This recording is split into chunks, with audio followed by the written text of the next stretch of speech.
Well, to talk more about the passing of Pele and the legacy which he left behind, Jimmy Burns is an author, a journalist and a biographer of Maradona. Jimmy, thanks very much for speaking to France 24 today. There will always be people that disagree. I think by and large, though, we do agree that Pele was considered the greatest player in the history of football. In your opinion, why is that?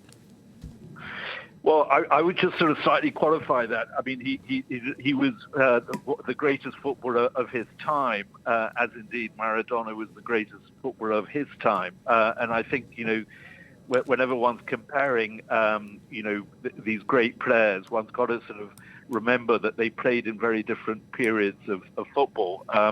That said, Pele undoubtedly deserves to be in the pantheon of the gods as someone who won 3 World Cups with his national team, was a very young teenager when he first played in a World Cup back in 1958, and lived a long life, really. I mean, we've heard from your correspondent the certain dignity of his final months on this earth, which was a slightly more dignified departure to that of Diego Maradona, for all the reasons that your listeners will be familiar with. And I think that Pele sort of belonged to a different time, as I say.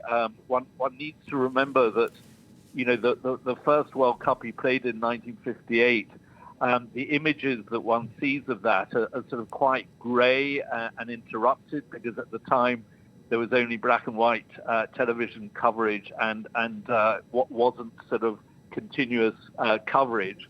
And it was only in the World Cup of 1970, which was the first World Cup broadcast in colour, that we really began to sort of wake up on a global level to this very, very special player.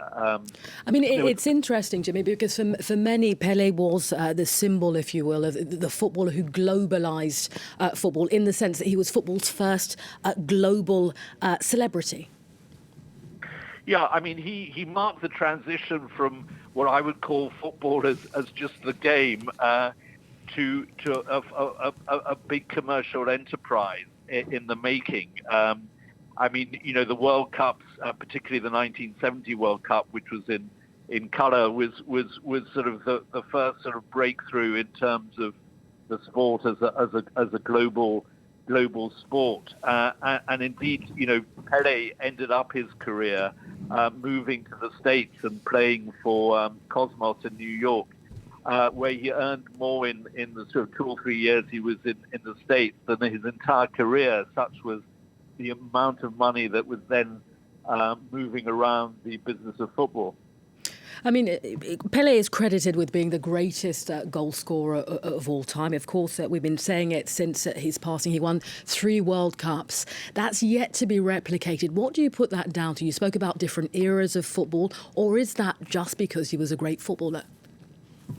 No, I'm not denying for 1 minute that he was a great footballer, and one just has to, I belong to a generation that was lucky enough to remember his appearance on the scene. I mean, I think what really was particularly distinctive about Pele was that he, in a way, had all the sort of qualities one identifies with his rivals. I mean, he had an extraordinary kind of physique.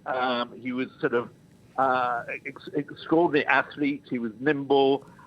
He was an incredible goal scorer.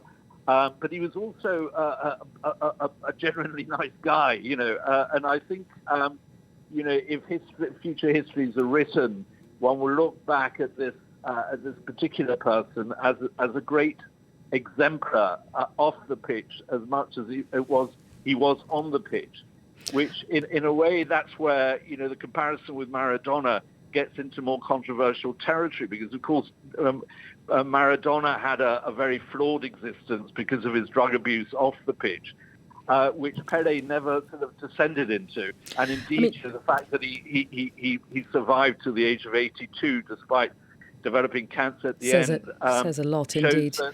Says a lot.